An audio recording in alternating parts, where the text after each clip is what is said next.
Ahoy, everyone. This is David Eugene Perry with our continuing series of interviews with artists, authors, and colleagues from around the world, talking about how we get from the great pause that was 2020 into the great recovery of 2021.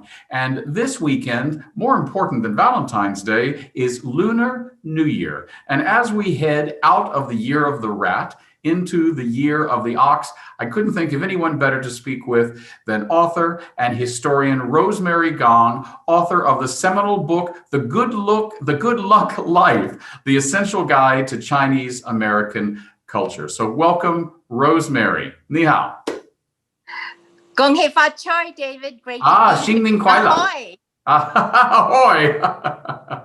So, for people who have not read your book, talk to me about what the book is about and how you came to it, and what is your experience as a Chinese American historian?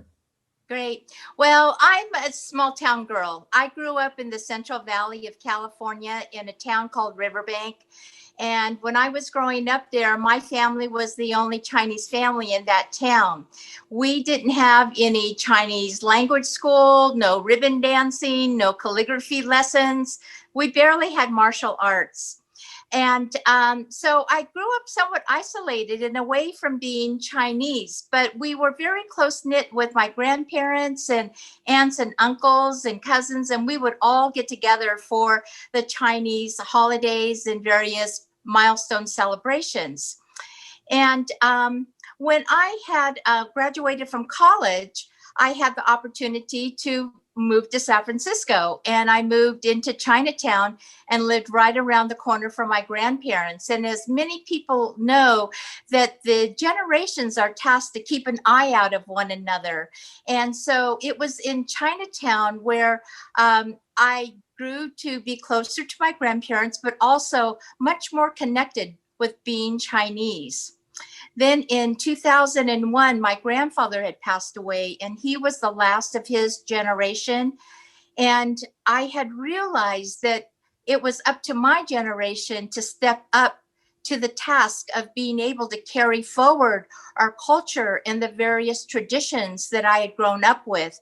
And so I had scoured the bookshelves looking for a primer on the Chinese culture and the celebrations, and I couldn't find anything. There wasn't anything there. So that was the catalyst. My grandfather's passing was a catalyst for me to begin developing Good Luck Life, my book on Chinese American celebrations and culture. Basically, I cover all the various holidays. We're right up against the Lunar New Year, which is the biggest holiday of the year, but also I covered the Dragon Boat Festival and the Moon Festival, or also known as the Mid-Autumn Festival. I also wanted to include the Memorial Days, where we go and we clean the grave sites twice a year and honor our ancestors, which is known as Qingming and Chengyun. We visit the grave sites in the spring and in the fall. And then there are all the milestones that I wanted to include as well, because we celebrate our milestones of life very much in Chinese fashion and culture. And so there's the Chinese wedding and the longevity birthdays when someone turns a big decade birthday. 50, 60, 70, 80, 90, 100. They have a big celebration. And then there's the red egg and ginger party, which welcomes a new infant into an extended family and their community with a big party.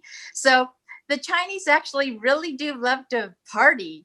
I also include the inevitable funeral, because that very much is laden with lots of ritual. And I have a chapter on table etiquette and dining within a traditional Chinese family home. Well, But as an author myself, I well know the experience of, I can't find a book on this, so I'll just write it myself. How was it? That's what I did. Yeah. How was it putting it together, and how long did it take? And how long did it take you to find a publisher? Oh, it was just, somebody must have been looking out for me. The old ancestors must have kept an eye on me, because they're saying this needs to get out. The whole process took maybe 18 months. I had begun researching And it was during it was, it was probably shortly after, let's see, 2010 or so.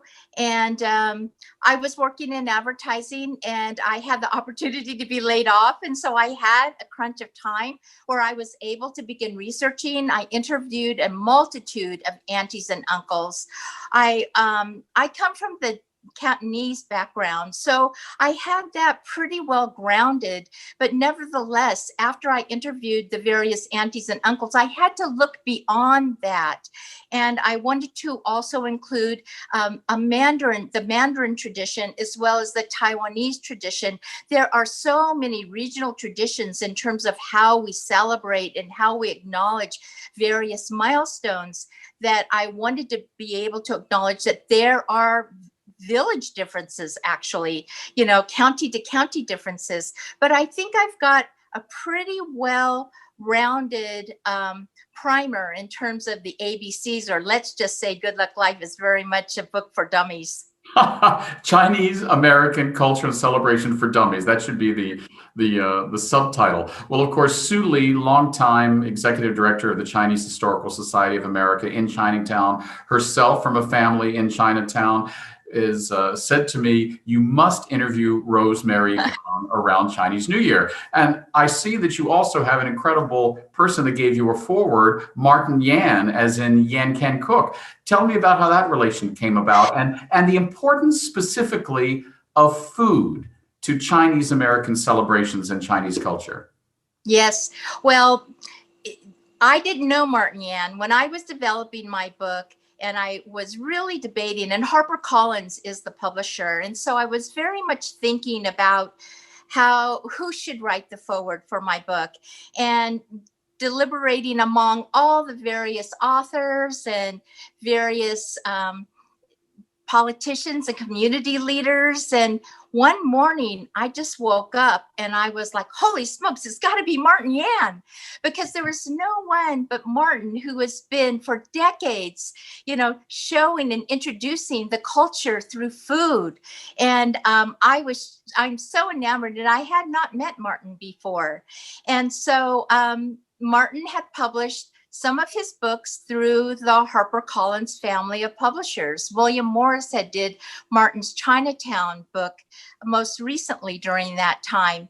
And so it was very much they approached, the publisher had approached Martin's publisher, and that's how that happened. But fortuitously, several years later, I had the opportunity of meeting Martin in person, and I've actually now traveled to China with him, and I never ate so well. I'll tell you, it was an incredible food and culinary experience. Yeah, I can imagine if you walk in a restaurant in China with Martin Yan, the circular thing on the table never stops going around. It just keeps going, I would imagine.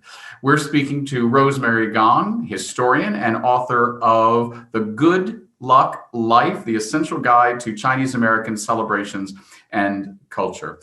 During this year of COVID, as I've been calling it, the Great Pause, what impact has that had on the celebrations that usually Chinatown and, well, all Chinese communities throughout the United States are full of? Here in San Francisco, the most obvious lack is, for the first time in 150 years, there will be no parade in Chinatown. What has been the overarching impact, not only on things that have been canceled and gone online, but I really want to talk to you about how your aunties and uncles, as you say, and your family and friends are feeling during this period, because certainly there's been a lot of attention, much of it unfair, on the Chinese and Chinese American community during COVID.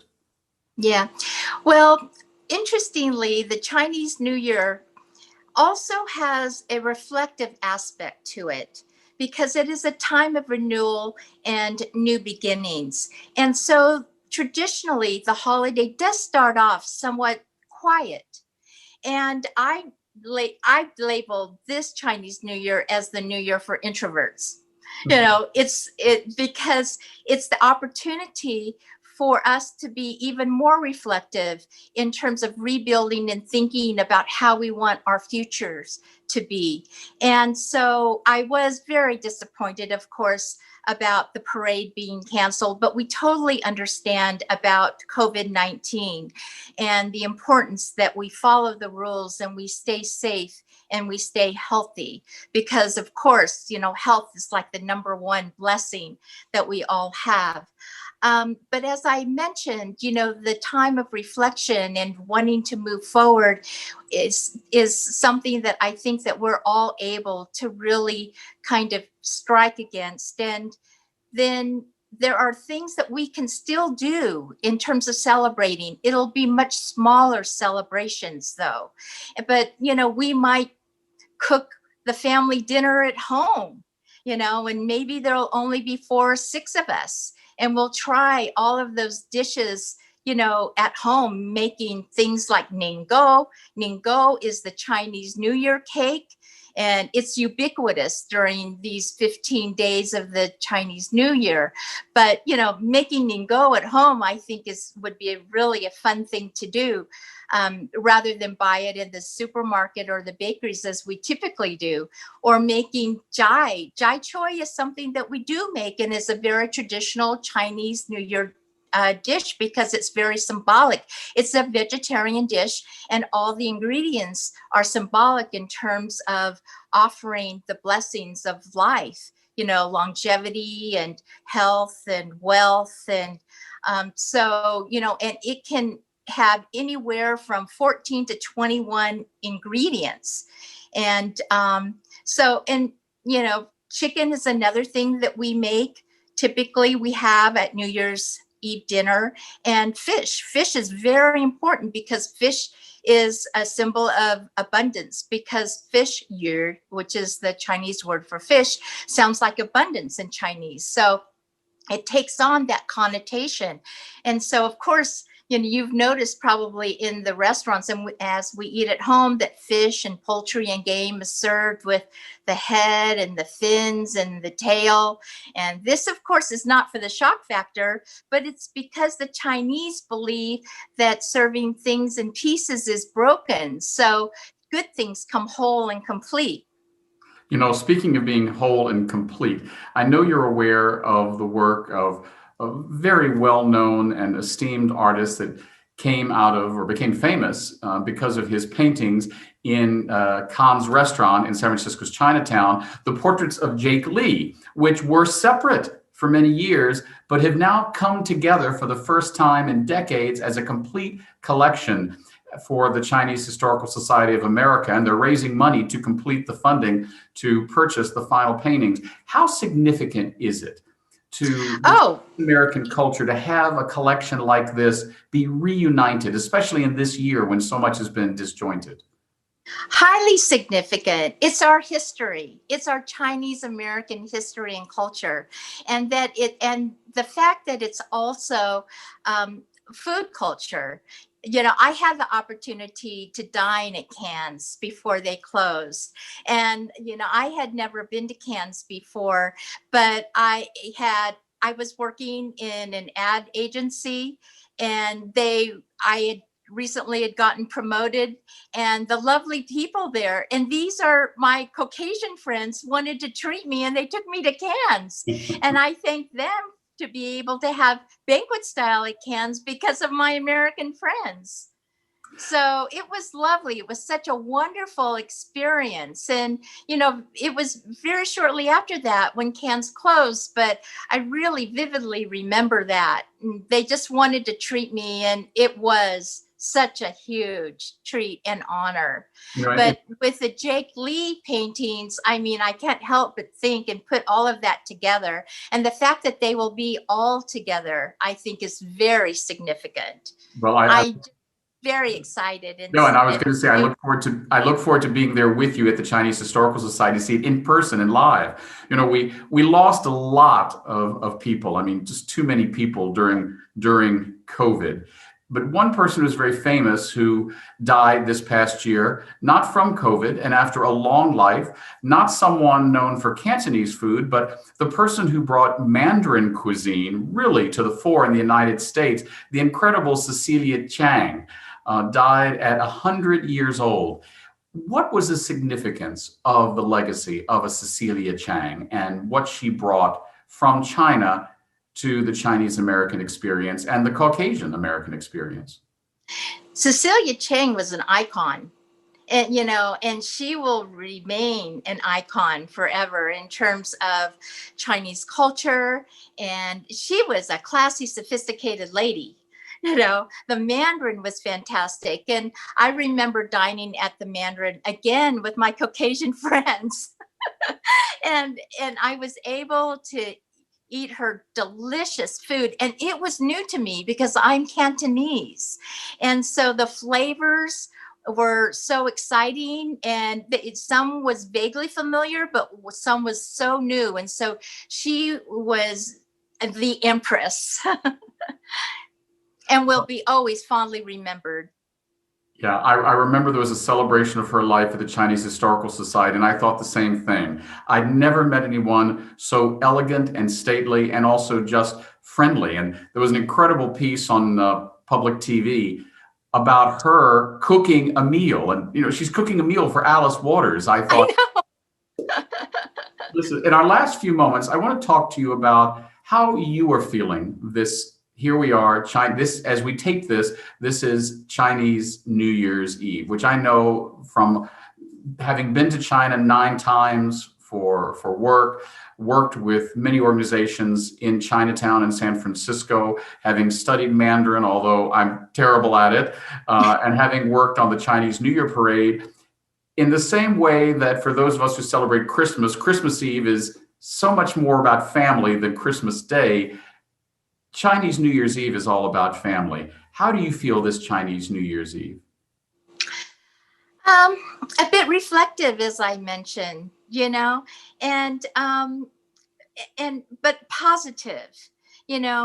We have so many opportunities here. We still are very much in the land of opportunity. We know that.